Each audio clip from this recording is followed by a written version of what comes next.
Ngayong 2016, patuloy ang tagumpay na inaani ng Iglesia ni Cristo. Isa na namang sambahan ang pinasinayaan sa lalawigan ng Mindoro Oriental. May-report si June Canlas.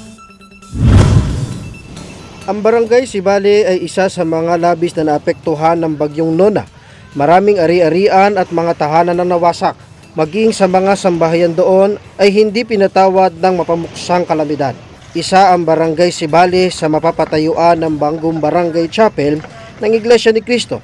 Katunayang ginugugol ng Iglesia ni Cristo ang kanilang mga natitipong handog sa pagpapatayo ng mga gusaling sambahan. Mahirap man at matrabaho ang paghahatid ng mga materyales doon, pagkat tawid dagat ay hindi ito nakahadlang sa mga taga-Sibali. Buong kasabi kanilang sinalubong ang mga sasakyan naghahatid ng mga materyales na gagamitin sa pagpapatayo ng bagong barangay chapel.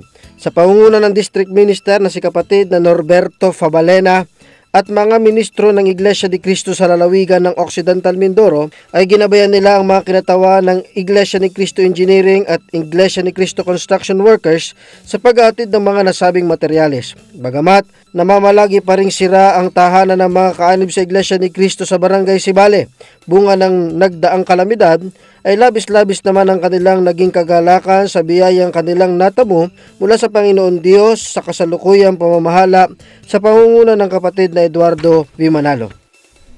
Samantala, sa Masla Mountain Province naman ay sisimulan na din itayo ang isa ding bagong kapilya. Liblib man at malayo ang dako, ay hindi ito naging hadlang para hindi ito mapatayuan ng bagong barangay chapel. Ang tinatayong bahay-sambahan sa Masla ay magiging isang landmark sa barangay.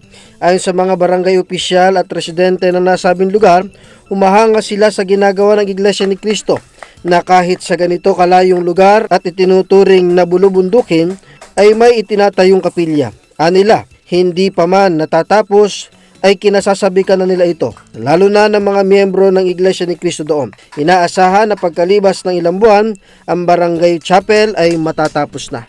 Mula sa Eagle News Service, June Canlas, I am 1 with 25.